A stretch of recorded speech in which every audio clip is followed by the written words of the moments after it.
kotse ang inireklamo ng kanyang mga dating katrabaho at kliyente. Lahat daw kasi na mahigit 50 kotseng kanyang hiniram para sa kanyang car rental business ay naglahong parang bula. Narito ang report ni JP Soriano. Nagsampa ng reklamong estafa sa Muntinlupa City Hall of Justice ang ilang ahente ng Toyota Alabang branch laban sa dati nilang kasamahang ahente na si Sara Martinez.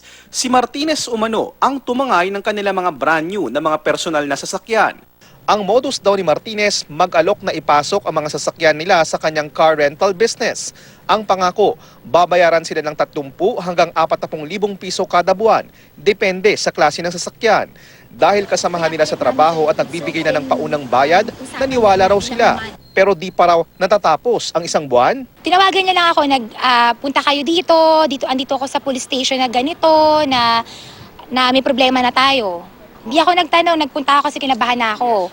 Pagpunta ko doon, mukha kaming tanga, hindi namin alam gagawin namin, wala na yung unit namin. Napupunta ako sa police station para ipablatter na nawawala daw yung sasakyan. So after nung nandun na kami sa police station, meron siyang ready-made na form na demand letter na pinapipirmahan sa amin para i-demanda namin si Veronica Virquillo. Sino si Veronica Virquillo? Doon daw niya pinapasa ang sasakyan. Okay. Sabi ko, sinabi mo sa kanya? hindi ko kilala yon. Ikaw ang kausap ko, ikaw ang magbalik ng sasakyan sa akin. Ikaw, sasabihin niya, may kotse ka ba dyan? Pasok mo na sa akin, ganun ho. Siyempre kami bilang katrabaho, nagtiwala rin po. Bukod sa mga ahente at tauhan ng Toyota Alabang, maging ang ilang customer ng Toyota ay naloko rin umano ni Martinez. Aabot daw sa mahigit 50 brand new na iba't ibang modelo ang naipasok ni Martinez sa kanyang car rental business. At lahat, nawawala na raw ngayon.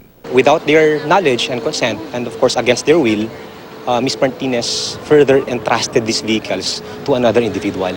Nagiging pattern na yung mga ganung gawain na kunwari mag-renta pero isasangla pala sa iba yon, no? Parang ganung modus. Kaya dapat ang napaka-importante, kung mga referral, kung hindi mo lang din kilala yung magre-refer sa iyo, ay suggest wag mo nang tumuloy sa transaction.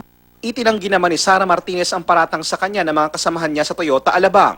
Ayon kay Martinez, hindi raw totoong hindi niya ibinalik ang mga sasakyang pinarentahan. Maging siya raw ay biktima ng mga taong nakatransaksyon niya sa rent-a-car at nakuhanan din ng sasakyan.